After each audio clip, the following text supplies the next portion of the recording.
Hello Ram Ram दोस्तों। आप सभी का आपके अपने YouTube channel the brain education पर हार्दिक अभिनंदन है। आई होप सारे अच्छे और अपनी तैयारी को ऐसे ही कंटिन्यू रख रहे हुए। भाई जो भी बच्चा एएलएम एससी और जेई की तैयारी कर रहा है तो भाई उसके लिए हमने हैंड रिटन नोट्स की क्लास स्टार्ट की हुई है। लास्ट टाइम इन नोट्सों से जब आपका एग्जाम हुआ था कब 2022 में 2022 में एएलएम और एससी का एक एग्जाम हुआ था। उस समय भाई इन नोट्सों से 68 क्वेश्चन देखने को मिले थे। डिट्टो एक किसी की लैंग्वेज भी चेंज नहीं थी।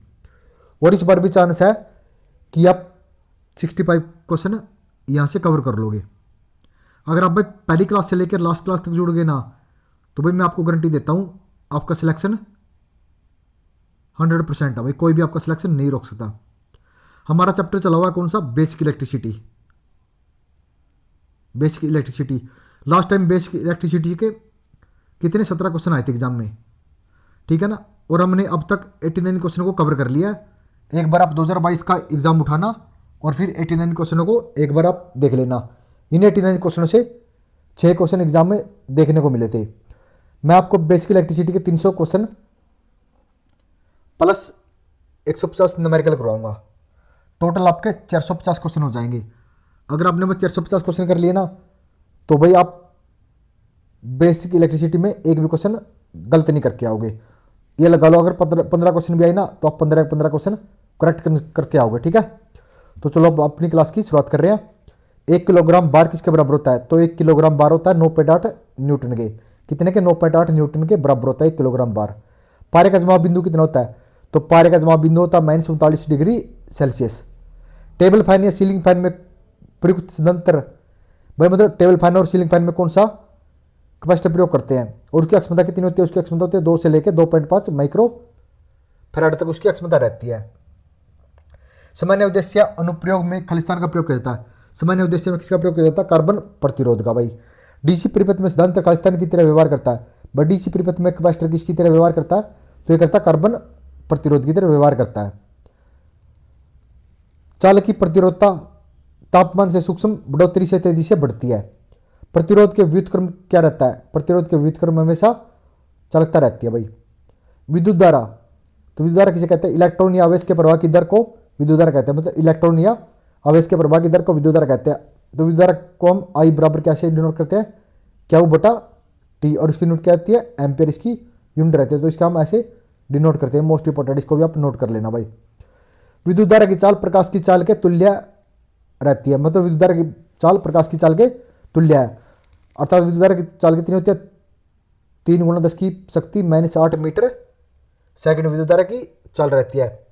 और विद्युत धारा का प्रवाह हमेशा पॉजिटिव से नेगेटिव की रहता है, मतलब इलेक्ट्रॉन के विपरीत। इलेक्ट्रॉन का प्रवाह माइनस से पॉजिटिव रहता है, लेकिन विद्युत धारा का पॉजिटिव से माइनस से रहता है, मतलब एक दूसरे के विपरीत चलती है। अगर विद्युत धारा ऐसे चल रही है तो इलेक्ट्रॉन ऐसे चलेंगे। विद्युत वाहक बल इलेक्ट्रॉन मोटिव फोर्स, किसी विद्युत क्षेत्र जैसे बैटरी द्वारा प्रति यूनिट विद्युत आवेश में की गई ऊर्जा की मात्रा विद्युत वाहक बल कहलाती है। भाई ठीक है। विभव पोटेंशियल बताना। भाई इकाई आवेश को अनंत से किसी बिंदु तक लाने में किया गया कार्य उस बिंदु को विद्युत विभव कहलाता है।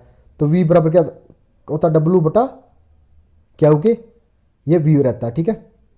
विभवांतर बताना। भाई पोटेंशियल डिफरेंस, जब किसी चालक में से विद्युत धारा प्रवाहित होती है तो उसके सिरों के विभव में कुछ अंतर उत्पन्न होता है, जिसे विभवांतर कहते हैं।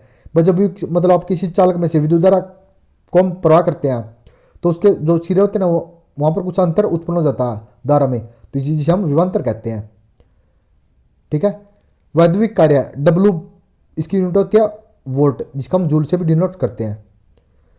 वैद्युतिक शक्ति तो बताना P बराबर हम कैसे लिखते हैं? तो V बराबर वी आई भी होता है। P बराबर होता है W बटा टी भी रहता है। P रहता है V² R के भी, P रहता है I² R के भी, ठीक है। तो इसकी यूनिट होता है जूल सेकंड या वाट, इसकी यूनिट रहती है। और 1 हॉर्स पावर बराबर होता है 740 वाट के। कितने के? 740 वाट के। ऊर्जा बतानी है भाई, तो ये रहती है शक्ति गुणा समय, P गुणा T, और इसकी यूनिट रहती है वाट घंटा। यदि एक विद्युत परिपथ में लघु पतन हो जाए तो प्रतिरोध का मान, भाई एक कोई विद्युत परिपथ है उसमें लघु पतन हो गया तो प्रतिरोध का मान हमेशा न्यूनतम हो जाता है। एक श्रेणी परिपथ में धारा खालिस्तान होती है तो एक श्रेणी परिपथ में धारा पूरे प्रतिरोध के समान रहती है। ओम के नियम के अनुसार धारा खालिस्तान होती है, तो ओम के नियम के अनुसार धारा वोल्टेज से के सीधे अनुपाती रहती है भाई।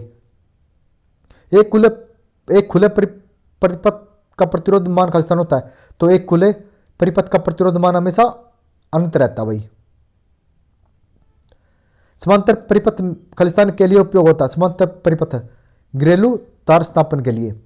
श्रेणी परिपथ का अनुप्रयोग है परिपथ में संलग्न के लिए। ओम के नियम में शर्त है तापमान स्थिर बना रहना चाहिए भाई, ये ओम के नियम के लिए शर्त है। एक समांतर परिपथ में प्रत्येक प्रतिरोध के आर पार धारा घट जाती है तथा वोल्टेज वही बनी रहती है। विद्युत धारा खालिस्तान के रूप में परिभाषित किया गया है, तो विद्युत धारा को एक चालक में इलेक्ट्रॉन के प्रवाह के रूप में। भारतीय मान के अनुसार भारतीय मान घरेलू आपूर्ति कितनी है? 230 वोल्ट 50 हर्ट्ज की आवृत्ति रहती है। समांतर परिपथ का तुल्य प्रतिरोध सबसे छोटे एकल प्रतिरोध से भी ये कम रहता है। जब कार्बन का तापमान बढ़ता है तो उसका प्रतिरोध घटता है भाई। पारवाद्युत सामर्थ्य इकाई क्या? तो इसकी इकाई किलो वोट mm रहती है भाई। एक परमाणु में वैलेंस इलेक्ट्रॉन के रूप में जाना जाता है, तो बाह्यतम कक्ष में इलेक्ट्रॉन की संख्या को। समांतर परिपथ खालिस्तान के लिए उपयोग होता है, तो घरेलू तार स्थापन के लिए। श्रेणी परिपथ का उपयोग होता है तापमान स्थिर बनाए रहना चाहिए। यूरे का तार खालिस्तान का उपयोग है, तो यूरे का तार रियोस्टेट का उपयोग है। विद्युत स्थैतिक ऊर्जा के रूप में विद्युत ऊर्जा को स्टोर करने के लिए युक्ति है, तो विद्युत ऊर्जा स्टोर कौन करता है? सिद्धांत जिसे हम कैपेसिटर भी बोलते हैं। घड़ी के स्प्रिंग में खालिस्तान प्रकार की ऊर्जा संग्रहित रहती है, तो घड़ी के स्प्रिंग में रहती है स्थिति ऊर्जा।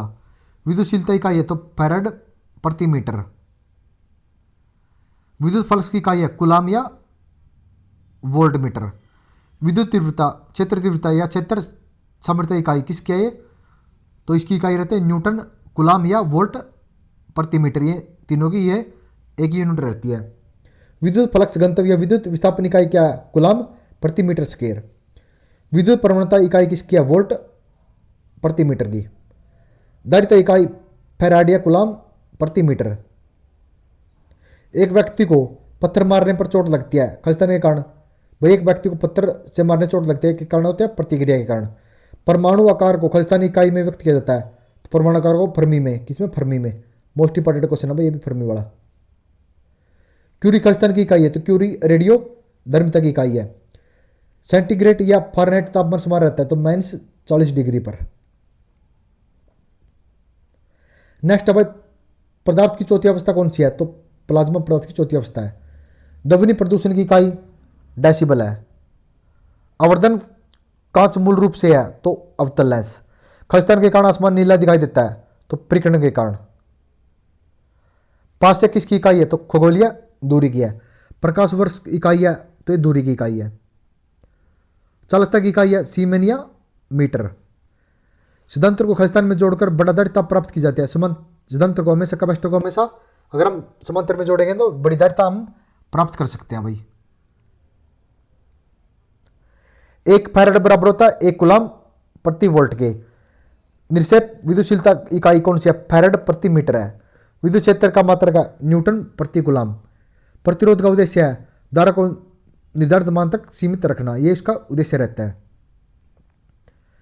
नियत स्थिर वोल्टेज स्रोत खालिस्तान में होता है, तो न्यूनतम आंतरिक प्रतिरोध में। एक वाटर हीटर में एनोड खालिस्तान का उपयोग है, एक क्षण से टैंक को बचाता है भाई। प्रतिरोध का मापन खालिस्तान में करते हैं, तो प्रतिरोध का मापन हमेशा हम ओम में करते हैं। बारीक समय इलेक्ट्रॉन को कहा गया, तो बारीक समय इलेक्ट्रॉन को स्योंजी कहते हैं। जब दो धनात्मक आवेश एक दूसरे के पास रखा जाए तो उनके बीच प्रतिकर्षण होता है। 1 एम्पियर घंटा बराबर है 3600 कूलाम के भाई। किसके? 3600 कूलाम के बराबर रहता है भाई। आई होप आपको सेशन अच्छा लग रहा होगा भाई। हम कंप्लीट इलेक्ट्रॉनिक थ्योरी का ऐसे ही रिवीजन करेंगे, वो भी एंड रिटन नोट से भाई। ये नोट्स इतने ज़्यादा इंपॉर्टेंट है, अगर आपने इनको अच्छे ढंग से कर लिया ना, आप भाई 5+ स्कोर बहुत इजीली कर जाओगे। और आप जिस दिन एग्जाम दे के आओगे ना भाई, मैं एक एक क्वेश्चन का स्क्रीनशॉट लगा दूंगा कि ये क्वेश्चन यहाँ से आया है। आप उस दिन बहुत पछतावा करोगे कि काश उस दिन सर सही बोल रहा था कि हम यहाँ से कर लेते कवर, तो आज हमारा सिलेक्शन हो जाता। आप कहीं से पढ़ रहे हो, मेरे को उससे कोई मतलब नहीं है, लेकिन मैं जो पढ़ा रहा हूँ तो उसको थोड़ा सा ध्यान से पढ़ लो, उसका रिवीजन कर लो, आपका सिलेक्शन 100% है भाई। आपको कहीं और से कुछ पढ़ने की जरूरत ही नहीं पड़ेगी, ठीक है ना। इसकी पीडीएफ को मैं फ्री ऑफ कॉस्ट दे रहा हूँ भाई। आपको कोई भी आप end of return notes free of cost कोई भी नहीं देगा, यहाँ तक कि वो पैसे में भी आपको नोट शेयर नहीं करेगा, क्योंकि उसको पता है कि इनसे सिलेक्शन कन्फर्म है और मैं आपको ये फ्री ऑफ कॉस्ट दे रहा हूँ। लेकिन एक चीज़ है कि आपको पेड़ का लालच पड़ गया, क्योंकि फ्री की कोई भी कदर नहीं करता और आप कदर नहीं करोगे आप। लेकिन जिस दिन आप एग्जाम दे के आओगे ना, उस दिन जरूर मेरे साथ जुड़ जाना, मैं आपको ये दिखा दूंगा कि क्वेश्चन इस पेज से इतने क्वेश्चन आए हैं भाई। लास्ट टाइम एक पेज से 4-4 क्वेश्चन देखने को मिले थे जो शॉर्ट नोट्स बने उनसे। एक बार आप क्लास करो, उसके बाद आपको कंप्लीट होने के बाद 20 से 25 पेज में आपका एक बार और रिवीजन करवा दूंगा, ठीक है ना। मिलते हैं नेक्स्ट वीडियो में, और कमेंट जरूर कर देना आपको क्लास कैसी लगी, ठीक है। जय हिंद, जय भारत।